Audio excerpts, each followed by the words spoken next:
Here's something nobody talks about. The most mentally sharp people you know are probably the most quietly exhausted, and it has nothing to do with how busy they are. Think about the person in your life who always seems to understand situations before anyone else does, who picks up on tension in a room that nobody's named yet, who gives advice that somehow reaches the exact thing you were afraid to say out loud. Now, ask yourself, do they seem at peace, or do they seem like someone whose mind never really turns off? There's a reason for that, and by the end of this, you might recognize it in yourself. The people who feel things most deeply, who think most carefully before they speak, who replay a conversation hours after it ended just to make sure they didn't say the wrong thing, these people aren't struggling because something is broken in them. They're struggling because something in them works overtime. There's a profound contradiction buried in that. The same quality that makes someone perceptive, empathetic, and self-aware is the exact same quality that keeps them awake at 2 a.m., running through a scenario that probably won't happen. Psychologists have a name for this pattern. It's called maladaptive rumination, a tendency for the mind to return again and again to the same mental loops, particularly around uncertainty, past conversations, or how other people might have perceived you. Research from Yale and the University of Michigan has revealed something important here. People who ruminate aren't doing it out of weakness or anxiety disorders. Many of them do it because their brains are genuinely exceptional at pattern recognition. The mind is always scanning, always searching for meaning beneath the surface. The issue isn't the ability, it's that the system never receives the signal to stand down. Neurologically, this traces back to a specific region of the brain, the prefrontal cortex. It governs planning, analysis, and self-reflection. In people who overthink, this region stays unusually active even during rest. Simultaneously, something called the default mode network, essentially the brain's background processing engine, keeps producing internal dialogue. The result is a mind that never actually goes offline. It's always monitoring, always composing, always rehearsing conversations that haven't taken place yet. What makes this even striking is where it begins. For most overthinkers, this pattern wasn't something they chose in adulthood. It was something their nervous system learned, often in childhood or early adolescence, in environments where things felt unpredictable. When a young person grows up where moods could shift without warning, or where mistakes carried consequences that felt disproportionate, the developing brain draws a very logical conclusion. Anticipate everything. If you can see it coming, maybe you can stay safe. Seen through that lens, overthinking isn't a flaw, it's intelligence applied as protection, a nervous system doing precisely what it was conditioned to do.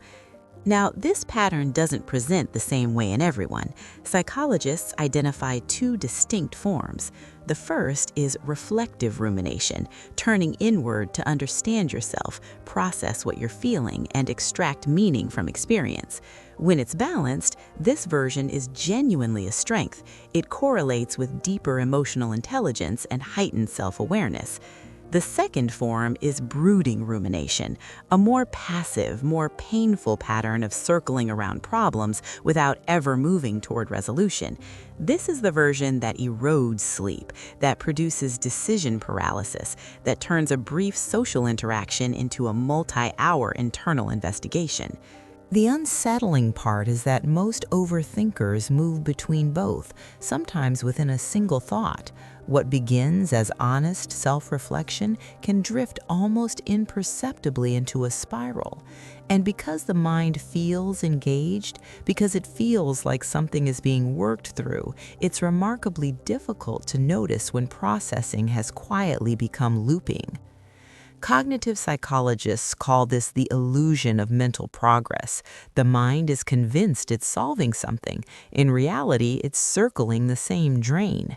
And there's a neurological reason this loop is so hard to exit. Dopamine, the brain's reward chemical, is released during problem-solving activity, even imagined problem-solving. So when an overthinker mentally constructs scenarios, examines every possible angle, and rehearses responses to situations that may never arrive, the brain is being chemically rewarded, not for finding answers, but simply for the act of thinking. Telling someone to just stop thinking about it isn't just unhelpful, it's neurologically uninformed. The brain has a biochemical incentive to keep going. So what does all of this say about a person? The research will probably surprise you. A 2013 study in the journal Psychological Science found that individuals with higher levels of rumination also scored significantly higher in cognitive empathy, the capacity to model how other people think and feel. These individuals tend to be unusually sensitive to social dynamics.